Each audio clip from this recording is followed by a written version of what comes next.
Hello student, welcome to YouTube study. आज की इस वीडियो में यूपी बोर्ड क्लास 10 के बच्चों का यहाँ पे गृह विज्ञान मॉडल पेपर 2023 का लेकर आ चुके हैं। जितने भी बच्चे बोर्ड एग्जाम 2023 देने वाले हैं, सेम ऐसा ही आपका मॉडल पेपर के अकॉर्डिंग आपका पेपर आएगा। तो आज की इस वीडियो को शुरू से एंड तक देखते रहिए और समझ लीजिए कि कितने नंबर का कौन सा क्वेश्चन है। सेम ऐसा ही आपका पेपर आएगा बोर्ड एग्जाम 2023 का। तो वीडियो को लाइक कर दीजिए अगर आप इस चैनल पे नए हैं और बोर्ड एग्जाम 2023 में अच्छा स्कोर करना चाहते हैं तो चैनल को तुरंत सब्सक्राइब करके बेल आइकन हिट कर लेना। चलिए देख सकते हैं कि उत्तर प्रदेश माध्यमिक परिषद प्रयागराज परीक्षा 2023 पर आधारित है और यूपी बोर्ड परीक्षा 2023 के बच्चों के लिए गृह विज्ञान का मॉडल पेपर कक्षा 10 के बच्चों का यहाँ पे समय 3 घंटे 15 मिनट जिस तरीके से पेपर मिलता है सेम ऐसे ही है इसमें, और पूर्णांक जो है 70 मार्क्स का। ओके, इसके बाद थोड़ा सा यहाँ पे निर्देश दिया, इसको पढ़ लेते हैं। नोट में लिखा है कि प्रारंभ के 15 मिनट परीक्षार्थियों को प्रश्न पत्र पढ़ने के लिए निर्धारित किया गया है, यानी कि प्रश्न पत्र को 15 मिनट पढ़ना है। इसके बाद यहाँ पे सामान्य इंस्ट्रक्शंस दिया है कि पहला नंबर की सभी प्रश्न अनिवार्य, यानी कि सभी प्रश्नों को करना है। इसके बाद दूसरा है कि प्रश्न पत्र 2 खंड में होंगे। खंड अ में बहुविकल्पी प्रश्न दिए जाएंगे तथा खंड ब में अति लघु उत्तरीय प्रश्न और लघु उत्तरीय प्रश्न तथा दीर्घ उत्तरीय प्रश्न, ये 3 प्रकार के प्रश्न होंगे और उनके उत्तर हेतु निर्देश प्रत्येक प्रश्न के पहले दिए गए हैं। ठीक है, और यहाँ पे देखिए पहला जो खंड है आपका अ स्टार्ट हो चुका है और इसमें देखिए निर्देश दिया है कि प्रश्न संख्या 1 से 20 तक, यानी कि 1 से 20 तक बहुविकल्पी होंगे और निम्नलिखित प्रश्नों में से प्रत्येक के 4-4 वैकल्पिक उत्तर दिए गए हैं। उनमें से सही विकल्प चुनकर उन्हें क्रमवार अपनी उत्तर पुस्तिका में लिखना है। ठीक है, अब यहां से पहला जो क्वेश्चन है स्टार्ट होता है। देखिए फर्स्ट नंबर जो क्वेश्चन है इसमें कि लोकप्रिय पारिवारिक बजट का सिद्धांत प्रस्तुत किया था, किसने किया था? 4 ऑप्शन से पहला है मार्क्स ने, यहाँ पे दूसरा है एंजिल ने और तीसरा है टाइल स्टाइल ने और चौथा है माइकल एंजिल ने। तो सभी बच्चे को मालूम है कि लोकप्रिय पारिवारिक जो बजट है इसका सिद्धांत प्रस्तुत एंजिल ने किया था, यानी कि यहाँ पे ख नंबर जो ऑप्शन है सही हो जाएगा। नेक्स्ट क्वेश्चन है आपका 2 नंबर। देखिए बचत सुरक्षित रखने का प्रमुख साधन क्या है? यहाँ पे देखिए क नंबर लिखा है बॉक्स में रखना और ख नंबर लिखा है बैंक में जमा करना और तीसरा है पड़ोसियों के घर में रखना और चौथा इनमें से कोई नहीं। तो आप सबको मालूम है कि बचत सुरक्षित खर्च करने के बाद जो पैसा बच जाता है उसको रखने का प्रमुख साधन क्या है? बैंक में ले जाकर रख देते हैं आसानी से, बैंक में जमा करना। ये ऑप्शन जो है 2 नंबर यही सही है। इसके बाद तीसरा जो नेक्स्ट क्वेश्चन है 3rd नंबर, यहाँ पे लिखा है कि राष्ट्रीय बचत पत्र किसकी योजना है? राष्ट्रीय बचत पत्र जो बना है किसके द्वारा? बैंक के द्वारा, जीवन बीमा निगम के द्वारा, यहाँ पे तीसरा है डाक खाने के द्वारा और चौथा है उपरोक्त में से किसी की नहीं। तो सब लोग जानते हैं, यहाँ पे देखिए डाक खाने लिखा है, यहाँ पे ग नंबर ऑप्शन ये सही हो जाएगा। इस प्रश्न का उत्तर डाक खाने की ये योजना है। ठीक है, नेक्स्ट क्वेश्चन है आपका यहाँ पे 4 नंबर। लिखा है यहाँ पे कि 2 किलोग्राम चीनी का दाम 90 रुपया है। ध्यान समझते चलिए, 2 किलोग्राम चीनी का दाम 90 रुपया है और 5 किलोग्राम चीनी का दाम पूछा गया है। इसका मतलब 1 किलोग्राम चीनी का दाम 45 रुपया है तो 5 किलोग्राम, यानी 45 में जब हम यहाँ पर देखिए 45 में जब हम 5 से गुणा करेंगे मल्टीप्लाई तो कितना आएगा? 225 रुपया, यानी कि 5 किलो चीनी का दाम कितना हो जाएगा? 225 रुपया। पहला जो ऑप्शन है ये सही हो जाएगा। इसके बाद देखिए आगे लिखा है 5 नंबर क्वेश्चन, 1 लीटर पेट्रोल का दाम 70 रुपया 75 पैसा है, यानी कि 70 रुपया 75 पैसा एक लीटर पेट्रोल का दाम। तो 15 लीटर पेट्रोल का दाम क्या होगा? आप इसमें मल्टीप्लाई कर देंगे 70.75 और गुणे 15 तो कितना आएगा? आप मल्टीप्लाई करेंगे तो यहाँ पर देखिए 1061 रुपया 25 पैसा। जो ग नंबर ऑप्शन है ये हो जाएगा इसका सही। ठीक है, बहुत ही इजी क्वेश्चन आता है पेपर में। जितने भी बच्चे गृह विज्ञान से ऐसा ही आपका भी पेपर आएगा। ठीक है, 6 नंबर क्वेश्चन देखिए, कौन सा रोग जल द्वारा फैलता है? कौन सा ऐसा रोग है जो जल के द्वारा फैलता है? ऑप्शन पढ़िए, लिखा है खसरा, ख नंबर लिखा है हैजा और 3 नंबर लिखा है टिटनेस और घ नंबर लिखा है प्लेग। तो जो भी बच्चे जानते हैं कि रोग जो फैलता है वो कौन सा? जल के द्वारा, वो कौन सा है? हैजा है, यानी कि जो यहाँ पे ख नंबर ऑप्शन है ये सही हो जाएगा। नेक्स्ट क्वेश्चन यहाँ पे देखिए अगला है 7 नंबर, विश्व पर्यावरण दिवस कब मनाया जाता है? तो ये सभी बच्चे जानते हैं विश्व पर्यावरण जो दिवस है ये 5 जून को मनाया जाता है, यानी कि ये जो ग नंबर ऑप्शन है आपका ये हो जाएगा इसका सही। नेक्स्ट क्वेश्चन 8 नंबर, ध्यान समझते चलिए कि क्वेश्चन को। वस्तु के जलने से कौन सी गैस बनती है? जो वस्तु हम जलाते हैं उस वस्तु से जो गैस बनती है कौन सी बनती है? पहला है CO2 यानी कार्बन डाइऑक्साइड, दूसरा है नाइट्रोजन, तीसरा है ऑक्सीजन और चौथा है ओजोन। तो सभी बच्चे जानते हैं कि जब भी हम किसी पदार्थ को किसी वस्तु को जलाते हैं तो उसमें से गैस जो बनती हो CO2 यानी कार्बन डाइऑक्साइड। फर्स्ट ऑप्शन जो है ये सही हो जाएगा। नेक्स्ट क्वेश्चन आपका है 9 नंबर, कूड़ा करकट को किन माध्यमों से निस्तारित किया जा सकता है? ठीक है, कूड़ा करकट को किन माध्यमों से निस्तारित किया जा सकता है? पहला है गाड़ करके, दूसरा है जला करके, तीसरा है खाद बनाकर और चौथा है ये सभी। तो सब लोग जानते हैं, यहाँ पे देखिए गाड़ करके भी उसको बना सकते हैं, जला करके भी बना सकते हैं, खाद बना करके भी यूज कर सकते हैं। यानी कि जो चौथा ऑप्शन है ये सही, यानी ये सभी, ये चौथा नंबर ऑप्शन सही हो जाएगा।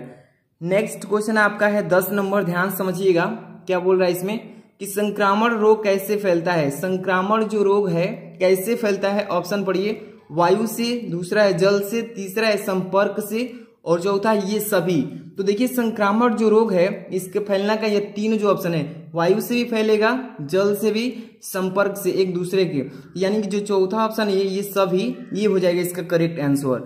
नेक्स्ट क्वेश्चन है आपके सामने 11 नंबर, घर में सिलाई करने से बचे होती है। देखिए घर में सिलाई करने से बचे होती है, यहाँ पे समय की मतलब यहाँ पे घर में जब सिलाई करते हैं तो वहां पे बचते होती है। यहाँ पर देखिए समय की, यहाँ पर थोड़ा सा मिस्टेक हुआ है टाइपिंग पे, यहाँ पे बचते हैं, बचते, ठीक है ना। समय की बचत, धान की बचत, कपड़े की बचत, समय धान एवं कपड़े। तो इसका करेक्ट आंसर क्या हो जाएगा? घ नंबर, यानी कि समय, धन एवं कपड़े। समय भी बचेगा, धन और कपड़ा भी बचेगा। अगला क्वेश्चन है आपका 12 नंबर, जल में घुलनशील विटामिन कौन सी है?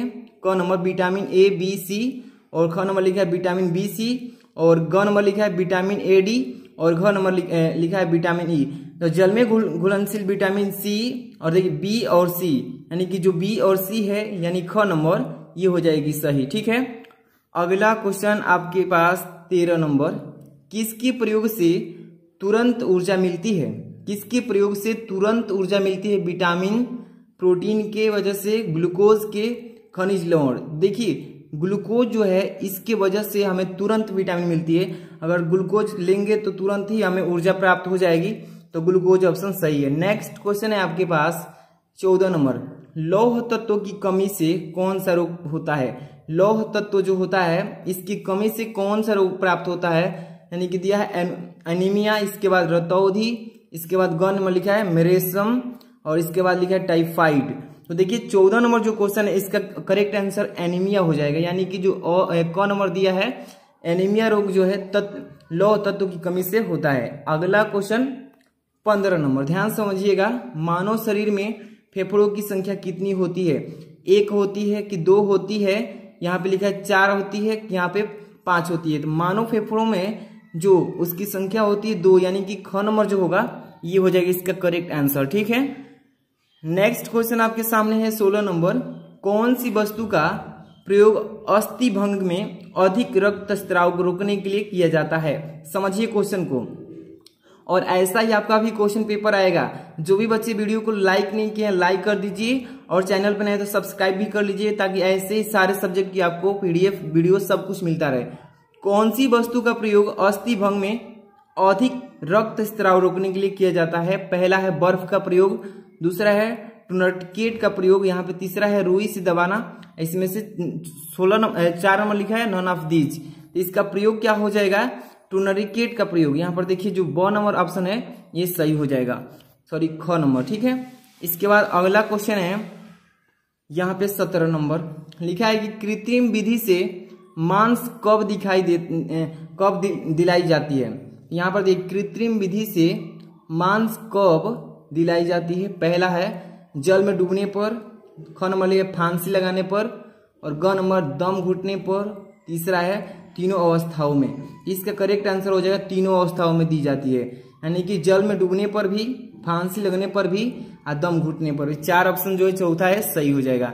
अगला क्वेश्चन है 18 नंबर, बर्फ की टोपी का प्रयोग किया जाता है। देखिए बर्फ की जो टोपी है उसका प्रयोग किस अवस्था में कब किया जाता है? तेज ज्वर में, यहाँ पे लिखा है तीव्र वेदना में, और यहाँ पर हड्डी टूटने पर, यहाँ पे 4 लिखा है मोच आने पर। तो देखिए तेज जब ज्वर आता है ना उस समय पे बर्फ की टोपी दी जाती है, यानी कौन नंबर ऑप्शन सही हो जाएगा। इसी तरीके से आपका पेपर आएगा, बहुत ही इजी क्वेश्चंस पूछे रहेंगे। अगला क्वेश्चन है आपके 19 नंबर, गर्म सेक 3, यहाँ पे 3 नहीं है तीव्र है, ठीक है। यहाँ पे थोड़ा समझा देता हूँ, मिसप्रिंट हुआ है। यहाँ पे देखिए गर्म सेक तीव्र अवस्थाओं में दी जाती है, तीव्र दर्द में, तीव्र ज्वर में, स्पंज करते समय, नन ऑफ दीज। देखिए यहाँ पे जो प्रश्न है गर्म सेक, गर्म जो सेक है तीव्र अवस्थाओं में दी जाती है, तो तीव्र जब दर्द होता है तब, कौन नंबर ऑप्शन हो जाएगा सही, ठीक है। अगला क्वेश्चन है आपके पास 20 नंबर, एक सामान्य व्यक्ति का तापक्रम होता है कितना? यहाँ पे पहला है 94 डिग्री फ़ारेनहाइट, यहाँ पे 96 डिग्री फ़ारेनहाइट, और यहाँ पे लिखा है ग नंबर 98 डिग्री फ़ारेनहाइट, यहाँ पे जो घ है 98.4 डिग्री फ़ारेनहाइट। तो एक सामान्य व्यक्ति का तापक्रम होता है, घ नंबर जो ऑप्शन दिया है 98.4 डिग्री फ़ारेनहाइट, ये हो जाएगा इसका सामान्य व्यक्ति का तापक्रम। अगला क्वेश्चन है आपके सामने खंड ख, खंड यहाँ से स्टार्ट होता है। अगला यहाँ पे देखिए खंड ब से स्टार्ट करेंगे। यहाँ पे देखिए निर्देश दिया, इसमें कैसे करना है। प्रश्न संख्या 21 से लेकर के 26 तक अति लघु उत्तरीय प्रश्न पूछे गए हैं, और प्रत्येक प्रश्न का उत्तर अधिकतम 25 शब्दों के अंतर्गत में देना है, ठीक है। देखिए यहाँ से 21 नंबर क्वेश्चन है कि एक अच्छे बजट की 2 विशेषता बताइए, और बहुत ही सिंपल सा एक लाइन में इसका जवाब देना है कि एक अच्छे बजट की 2 विशेषता बताना है। तो एक हो जाएगा अनावश्यक व्यय को निर्देशित करता है कि बेकार के खर्च को बचाता है, ठीक है, और प्राथमिक बजट में ये बचाव भी रखता है, ठीक है। ये हो जाएगा इसका सही आंसर। यहाँ पे 22 नंबर, बचत क्या है? देखिए अपने पारिवारिक खर्च को खर्च करने के बाद जो पैसे बच जाते हैं वो हो जाएगा इसका बचत। तो सिंपल सा प्रश्न पूछा गया है, एक एक लाइन में इसका जवाब देना है। अगला है देखिए खून कितने प्रकार के होते हैं? यहाँ पे जो है 23 नंबर जो क्वेश्चन है इसमें खून नहीं है, ये थोड़ा सा मिस्टेक हुआ है। तो देखिए यहाँ पे खून नहीं, कुआं होगा, ठीक है। कुएं में कितने प्रकार के होते हैं? तो कुएं जो होते हैं सिंपल तरीके से बताया जाए तो 4 प्रकार के होते हैं। यहाँ प्रकार पूछा है, नाम नहीं पूछा है। यहाँ पे देखिए 24 नंबर, ध्वनि की तीव्रता के मापने की इकाई क्या है? ध्वनि को मापा जाता है डेसिबल से, ठीक है, डेसिबल से मापा जाता है। सिंपल सा क्वेश्चन है। 25 नंबर, कचरा प्रबंध के लिए सर्वप्रथम क्या उपाय किया जाना चाहिए? कचरा प्रबंध करने के लिए एक सिंपल सा बात है कि जो जमीन है उसमें गड्ढा खोदकर और उसको एक जगह इकट्ठा करके उसको ढक दिया जाए। यहाँ पे देखिए 26 नंबर, चिकनगुनिया के मुख्य लक्षण क्या है? चिकनगुनिया कैसे पहचानेंगे कि जिस व्यक्ति को हो जाता है उसमें क्या लक्षण दिखाई देने लगते हैं? चिकनगुनिया में जोड़ों में दर्द होने लगता है, ठीक है, जोड़ों में दर्द होगा एक तो। दूसरा नंबर की उसके त्वचा में सुष्म आने लगेगा, यानी कि थोड़ा पानी की तरह छोड़ने लगेगा। और देखिए इसके बाद उसमें त्वचा है लाल लाल प्रकार के चकाते निकलने लगते हैं, ये इसका लक्षण है। अगला देखिए क्वेश्चन निर्देश किया गया है, प्रश्न संख्या 27 लेके 31 तक लघु उत्तरीय प्रश्न होंगे। इनके उत्तर पुस्तिका में अधिकतम 50 शब्दों में लिखना है, ठीक है। अगला क्वेश्चन 27 नंबर, डाक खाने में बचत खाता खोलने से क्या लाभ होता है समझाइए। इस तरीके से पेपर में प्रश्न आएगा। 28 नंबर, मानव जीवन के लिए, बहुत ही सिंपल सा क्वेश्चन है, इसका सोल्यूशन कहेंगे और ज्यादा से ज्यादा बच्चे कमेंट करते हैं तो इसका सोल्यूशन कॉपी पे हम सोल्यूशन करके अपलोड कर देंगे। 28 नंबर, मानव जीवन के लिए जल के कार्यों एवं उपयोगिता का वर्णन कीजिए। अगर ये क्वेश्चन आपको नहीं आता है तो अथवा में अवेलेबल है क्वेश्चन, हमारे लिए जल क्यों आवश्यक है, ठीक है। सिंपल क्वेश्चन आता है। और इसके बाद अगला क्वेश्चन 29 नंबर देखेंगे कि मक्खियां किस प्रकार रोगों के वाहक का कार्य करती है ना, और मक्खियों द्वारा कौन से रोग फैलते हैं, इस तरीके से प्रश्न पूछे जाएंगे। और अथवा में भी क्वेश्चन दिया है, अगर ये क्वेश्चन आपको नहीं आ रहा होगा तो अथवा में से कोई एक कर सकते हैं, जैसे कि पर्यावरण संरक्षण के लिए जनता को कैसे जागरूक किया जा सकता है, ठीक है, इस तरीके से प्रश्न पूछा जाएगा। अगला क्वेश्चन है 30 नंबर, ध्यान समझिएगा इसको, कि रोग प्रतिरक्षा से आप क्या समझते हैं? रोग प्रतिरक्षा से आप क्या समझते हैं, इस तरीके से पेपर में आएगा। अथवा में क्वेश्चन दिया रहेगा कि चेचक रोग के लक्षण, कारण और बचाने के उपाय लिखिए। इसी तरीके से पेपर में आएंगे क्वेश्चन। और सिंपल सा क्वेश्चन रहेंगे, और अगर आप चाहते हैं इसका फुल सोल्यूशन वो भी बोर्ड एग्जाम की कॉपी पे, तो कमेंट ज्यादा से ज्यादा करना होगा, इसको शेयर करना होगा अन्य बच्चों में। देखिए 31 नंबर क्वेश्चन, 18 वर्ष की बालिका के पेटीकोट का नाम लिखकर ड्राई फिटिंग कीजिए, या अथवा में क्वेश्चन दिया है कि सब्जियों के सूप रेसिपी तथा बनाने की विधि को बताइए। इस तरीके से पेपर में पूछा जाएगा खाना बनाने के बारे में, ठीक है। सब्जियों के सूप रेसिपी बनाने की विधि को बताना है, ठीक है। इसके बाद अगला आपका है निर्देश। प्रश्न संख्या 32 से लेकर के 34 तक दीर्घ उत्तरीय प्रश्न होंगे और प्रश्न संख्या 32-33 विकल्प दिए गए हैं। प्रत्येक प्रश्न के एक ही विकल्प उत्तर पुस्तिका में लिखना है जो सही होगा। प्रत्येक प्रश्न के उत्तर 100 शब्दों के अंतर्गत देना है। ये लॉन्ग टाइप के क्वेश्चन होंगे। यहाँ पे देखिए 32 नंबर जो क्वेश्चन है, इसमें पारिवारिक बचत से आप क्या समझते हैं, ठीक है, समझते हैं, और बचत का क्या महत्व है, किन साधनों पर बचत को सुरक्षित रखा जा सकता है। इसी तरीके से पेपर में बोर्ड एग्जाम में क्वेश्चन आते हैं।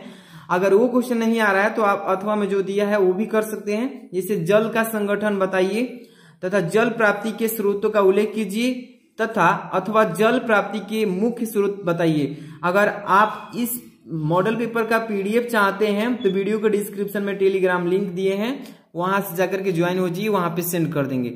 अगला क्वेश्चन है आपका 33 नंबर। यहाँ पे लिखा है कि पर्यावरण प्रदूषण का जनजीवन का प्रभाव स्पष्ट कीजिए, ठीक है। इस तरीके से पेपर में क्वेश्चन आएगा। अथवा में भी दिया है कि डेंगू के लक्षण, कारण एवं रोकथाम के उपायों का वर्णन कीजिए। इस तरीके से पेपर में पूछा जाएगा क्वेश्चन।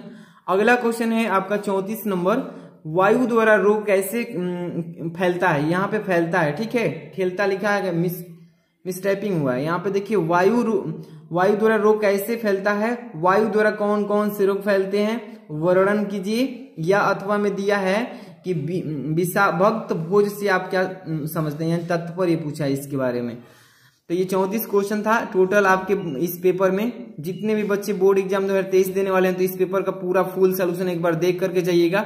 अधिकतर क्वेश्चन इसमें से 40 नंबर के क्वेश्चन बोर्ड एग्जाम में देखने को मिलेगा। इसी तरीके का क्वेश्चन आता है बोर्ड एग्जाम में। तो वीडियो को लाइक नहीं किए तो लाइक करके शेयर कर दिए दूसरे बच्चों में, ताकि उनको भी हेल्प मिले, और जाकर के पीडीएफ टेलीग्राम ज्वाइन होकर के वहां से ले लीजिए। मिलते हैं नेक्स्ट वीडियो में। Thanks for watching.